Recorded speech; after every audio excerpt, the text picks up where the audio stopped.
Y ahora vamos a la segunda parte de nuestra clase, que como sabéis es un práctico. La mujer no nace, se hace. ¿Qué quiere decir esto? Pues quiere decir que la mujer no tiene una esencia de mujer. No es que la mujer nazca mujer, sino que se ha hecho a través de la cultura, mejor dicho, la han hecho la imposición machista de corte imperialista, el heteropatriarcado ha hecho que la mujer sea lo que es. Por tanto, hoy celebramos el día 8 de marzo, celebramos digamos, la jornada, día, no sé si se dice Día Mundial del Feminismo o cómo se llama, pero básicamente lo que celebramos es el Día de la Mujer Trabajadora o algo por el estilo, ¿no? Yo quería haceros una reflexión en este práctico para trabajar juntos, porque os invito a escuchar ese vídeo con atención. Bien, aquí, justo enfrente de mi casa hoy, hay un instituto donde van algunos de mis hijos y ponía un cartel, hoy ha amanecido el instituto con un cartel pegado gigantesco que decía: transfeminismo, hazte que no te hagan nacer. Mujer, hazte que no te hagan nacer, ¿no? Bien, ¿qué es el transfeminismo? El transfeminismo es yo diría que la cuarta ola del feminismo. El feminismo ha atravesado varias olas. Vamos a hacer un recorrido por este práctico. Se llama transfeminismo a la corriente de la cuarta ola que dice que la mujer va más allá de sí misma, va más allá de su cuerpo. ¿Qué ha ocurrido según el feminismo? Pues que el hombre ha sido siempre superior a la mujer y la mujer ha sido inferior al hombre. La mujer se ha dejado arrastrar por esa inferioridad hasta que empezaron la primera generación de feministas a darse cuenta de que algo no funcionaba bien en la sociedad. En el siglo XVIII, efectivamente, la mujer, hasta el siglo XVIII, la mujer, su función era solo el cuidado de los hijos, el cuidado de la casa y, digamos, en muchos casos, un objeto de deseo sexual para el esposo en el mejor de los casos. La mujer, hasta ese momento, no ha sido liberada. Estamos en el contexto de la Revolución Francesa. Después de la Revolución Francesa, ya sabéis que acaba en 1789, y justamente en 1789 aparece la famosa Declaración del Hombre y del Ciudadano. Curioso que se llama Declaración del Hombre y del Ciudadano. Las mujeres, muy cansadas de toda esta discriminación, porque efectivamente había una discriminación real, sobre todo Olympe de Gouges, que es la primera feminista, saca un estudio que se llama Declaración de la Mujer y de la Ciudadana. Y viene a decir, pero vamos a ver, ¿cómo es posible que nos hayáis eliminado de la Declaración de Derechos? Es que no tenemos derechos las mujeres. ¿Cómo es posible? No tenemos derechos a la libertad. No existen los derechos de la mujer. Empieza toda una lucha terrible, incluso le cortan la cabeza a algunas de ellas, algunas de las primeras feministas, y bueno, justamente por esta vindicación de sus propios derechos, porque la mujer, como digo, había sido relevada completamente. Atención, porque hasta este momento las primeras generaciones de feministas no hablaban, no tematizaban el género. Ellas solo defendían justamente que no eran inferiores solo por el mero hecho de ser mujer. Hoy nos parece esto una estupidez, pero para la época era muy importante. Hoy nadie podría pensar que la mujer es inferior al hombre. Digo, nadie podría pensar que esté en su sano juicio, evidentemente, ¿no? Pero sí que es verdad que aún con todo, aunque la mujer haya consolidado los derechos sociales, los derechos laborales, es verdad que todavía existen brechas en los derechos, ¿no? Pues brechas, en la famosa brecha económica, desde luego, ¿no? Y bueno, en algunos casos, sin duda. Luego está la segunda ola, ya a mediados del siglo XIX, y va a llegar hasta 1945, la segunda ola de feministas. Estas ya hablan de los derechos civiles y sociales. Hay una lucha enconada de estas primeras mujeres valientes a decir, ¿por qué no nosotras podemos ir a la escuela? ¿Por qué no podemos estudiar? ¿Por qué no podemos ir a la universidad? ¿Cómo es posible que no se reconozca nuestros derechos, igual que los derechos del hombre? Y hay también, como digo, una lucha muy enconada, muy enconada. Esta segunda ola de feministas, la primera y la segunda ola de feministas, luchan por el reconocimiento de derechos que no han tenido nunca. Es curioso, como digo, y nos llama la atención, pero nunca tuvieron el derecho a la educación, etcétera, etcétera. Y que emprendieron una lucha que llegará hasta la tercera ola y aquí ya empiezan los problemas. Porque hasta este momento podemos hablar de feminismo y yo creo que ninguno de nosotros sería no feminista. Estaréis conmigo en que todo el mundo reconoce los derechos sociales, vamos, todo el mundo, como digo, todo el mundo debería reconocer los derechos sociales, los derechos de educación, los derechos civiles, etcétera, etcétera, de la mujer. Y desde luego la igualdad absoluta del hombre y la mujer ante la ley y ante la ciencia, me gusta decir a mí. Esto es, el código genético es idéntico. Nadie dudaría de este tipo de cosas. Por tanto, yo creo que todos nosotros nos podríamos llamar feministas en este sentido. Sin embargo, la tercera ola, que es a partir de 1960, sobre todo en la década de los 60, ahí aparece una tercera ola de feministas donde ya está Simone de Beauvoir y las cosas empiezan a cambiar. Porque Simone de Beauvoir dice que efectivamente las mujeres no nacemos mujeres, sino que nos hacemos. Y nos hacemos porque nos hacen. No hay una naturaleza de la mujer que la haga nacer mujer. Y no hay una naturaleza, por tanto, del hombre que le haga ser hombre. No hay, por tanto, una esencia de mujer y una esencia de hombre.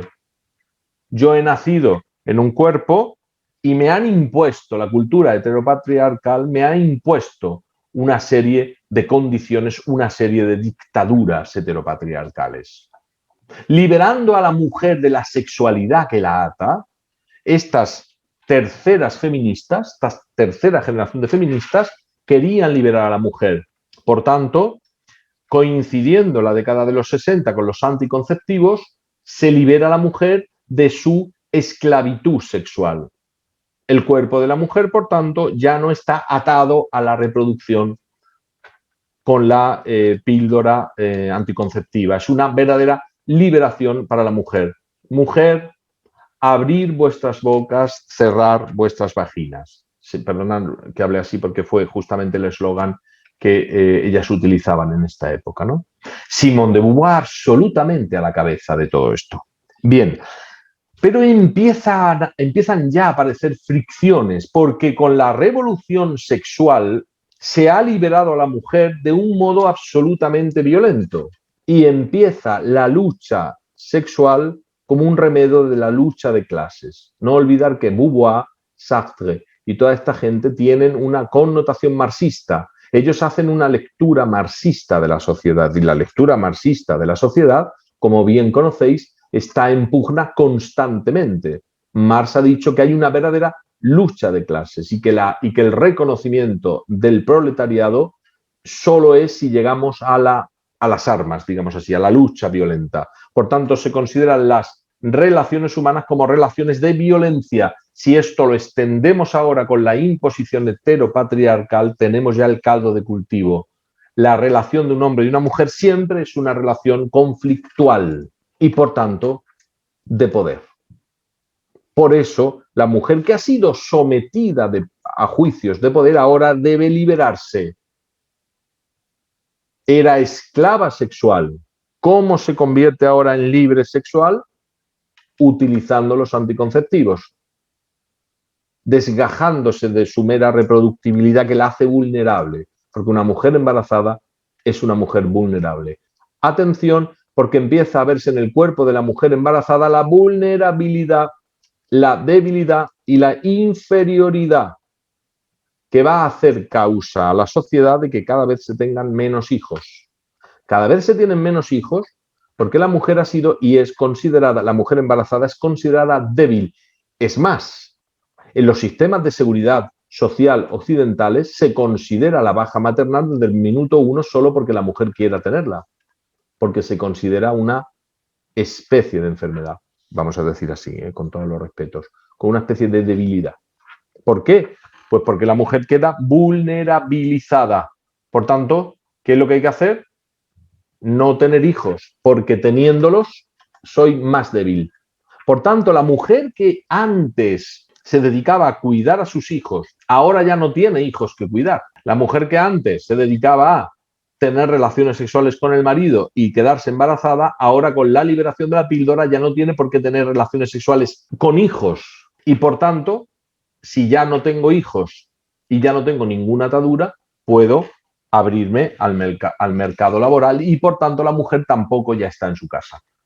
Todos son condicionamientos, si os dais cuenta, ¿verdad? Este es el contexto del feminismo.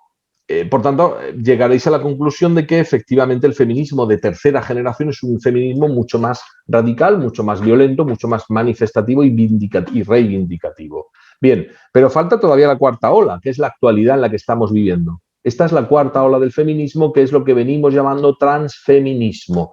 En España no se usa mucho todavía esas palabras. ¿Habéis oído hablar alguna vez de transfeminismo? Todavía no se oye mucho, pero todo llegará porque en Europa es un poco lo que se está hablando ahora, el transfeminismo. ¿Y qué es el transfeminismo? Atención ahora, que voy acabando. El transfeminismo es una corriente feminista de cuarta generación que se adhiere a las corrientes de transgénero y de género, porque no tenéis que olvidar que las primeras feministas se han enfrentado radicalmente al lobby gay, porque se han enfrentado a la consideración de que como que yo soy mujer...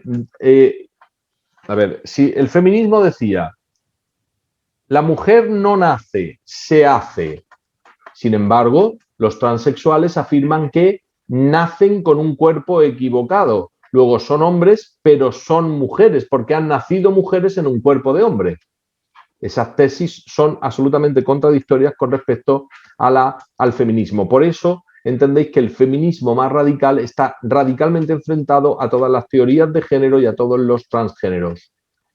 De hecho, no en vano, Paul Beatriz Preciado, que ya os presenté, ¿verdad? Y Judith Butler, que también os presenté, se enfrentan directamente a todas estas teorías de feministas radicales. Por tanto, atención porque el feminismo ha hecho un caldo de cultivo donde la reivindicación y la violencia forma parte de todo un conjunto de la misma cosa. Y tenemos entonces aquí ya todo el problema que yo planteo, con toda esta, como siempre he hecho así como pinceladas, ¿no? Por tanto, el dilema que planteo es, ¿verdaderamente la mujer se hace, no nace? ¿Yo tengo una sola existencia que puedo crear constantemente? ¿No tengo naturaleza? ¿No hay una naturaleza humana? ¿No hay una esencia? ¿Yo nazco con un cuerpo que no soy yo y que puedo elegir en cualquier momento? ¿O mi cuerpo, que es mi esencia, determina mi identidad? Estas son todo preguntas muy interesantes, como veis. Esto es, ¿la esencia de lo que yo soy es que soy un hombre en un cuerpo de hombre? ¿O la esencia de lo que yo soy es que soy mera existencia que se va creando y generando en cuerpos que pueden ser de hombres, de mujeres o de transgénero? Entonces, nos planteamos la cuestión de la esencia, de la naturaleza. La naturaleza humana incluye la corporeidad y la sexualidad. Parece un dato fenomenológico, un hecho, que nacemos con un cuerpo diferente, el de hombre, al de la mujer. Y esto no lo duda nadie, nadie lo duda. Ahora bien, lo que se duda es, eso que nace, atención ahora que es un poquito complicado, eso que nace con un cuerpo, con un pene y dos testículos, cuando yo le digo me ha nacido un niño, me ha nacido un hijo, estoy haciendo violencia con un discurso performativo que no corresponde. Estoy asignando un rol, estoy asignando una cultura a algo que está ahí, que es mera existencia. Yo, violando los conceptos, genero un discurso performativo. Cuando yo tengo el cuerpo de un bebé con pene y testículos delante y digo, me ha nacido un varón, estoy haciendo un discurso performativo. ¿Qué quiere decir discurso performativo? Un discurso que impone un papel a una existencia que en principio está desnuda. En efecto, cuando mi madre me trae el trajecito azul para vestir al niño y sacarlo del hospital, no solo genero un discurso performativo, sino genero una acción violenta performativa. Estos son los discursos del transfeminismo y del transgénero, cuidado. Yo estoy hablando, evidentemente entenderéis que estoy hablando por boca de los transgénero y el transfeminismo. ¿Entendéis un poquito esto por dónde va? Voy acabando, que me quedan 4 minutos. Cuidado, porque aquí hay un dilema muy serio. Porque imponer una naturaleza a eso que hay ahí, que es mera existencia, es hacer violencia. ¿Habéis entendido esto? Muy importante. De tal modo que cuando yo digo esto es un hijo varón o esto que ha nacido es una niña, que has tenido una niña, atención, dicen las transfeministas, atención, no puedes decir eso, porque generas un discurso performativo y haces una violencia performativa.